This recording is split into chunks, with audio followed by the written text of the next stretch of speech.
Un servizio molto importante quello del Giustiniano.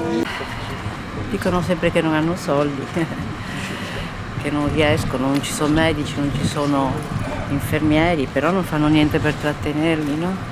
Per dargli un alloggio, per offrirgli qualcosa, per aiutare la gente a rimanere a Venezia.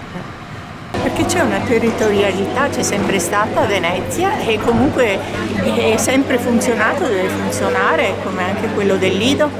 Conosco bene io che ho l'invalidità al 100% appunto per la maculopatia grave e vengo qua in appoggio giustamente perché è una cosa importante e difatti adesso l'INPS mi ha mandato anche una disability card che nessuno degli uffici conosce a cosa serve. Sta per firmare perché tutta noi che siamo da questa parte della città, Dorsoduro, Giudecca, parte Santa Croce, cioè per noi veramente andare al civile per i servizi che abbiamo sempre avuto è una follia. E poi ci sono i medici, cioè noi vorremmo molto che ci fosse la casa della comunità per metà a Venezia e l'altra casa della comunità è al civile.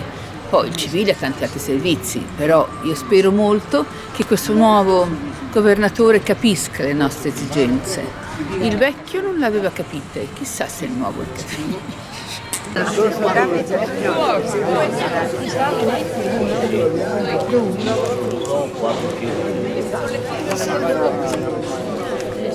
Vogliono cambiare.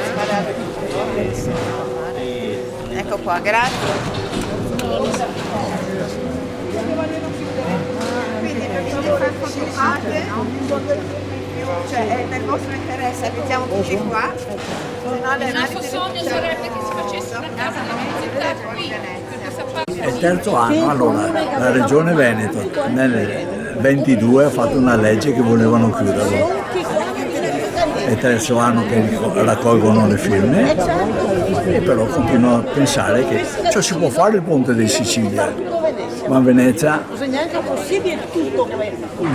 i nostri ponti non servono. La colpa è solo nostra che andiamo a votare.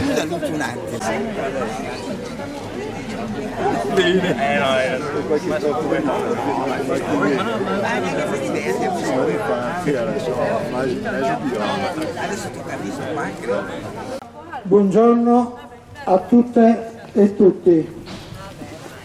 Abbiamo convocato una conferenza stampa sia come movimento per la difesa della sanità pubblica veneziana che come associazione Amici del Giustiniano.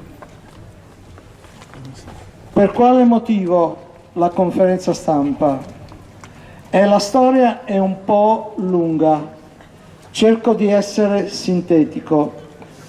3 anni fa, se vi ricordate, Zaia aveva garantito alla Commissione europea di dare tutto lo stabile alla autorità europea dell'antiriciclaggio.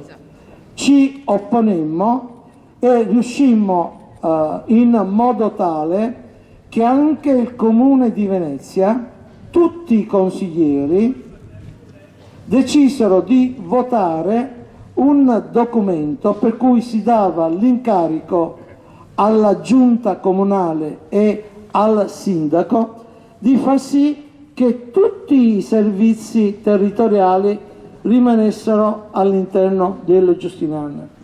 E quindi a questo punto delle due l'una, o l'Usola assolutamente non tiene conto dell'istituzione del Comune di Venezia, oppure il sindaco e la giunta non hanno fatto nulla per frenare questo ulteriore tentativo di svuotamento del Giustiniano.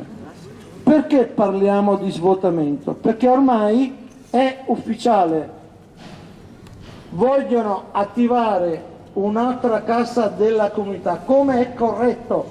Siccome la Cassa della Comunità non è legata al PNRR, il direttore generale già domani mattina può fare una delibera per dire all'interno del Giustiniano attivo la seconda Cassa della Comunità.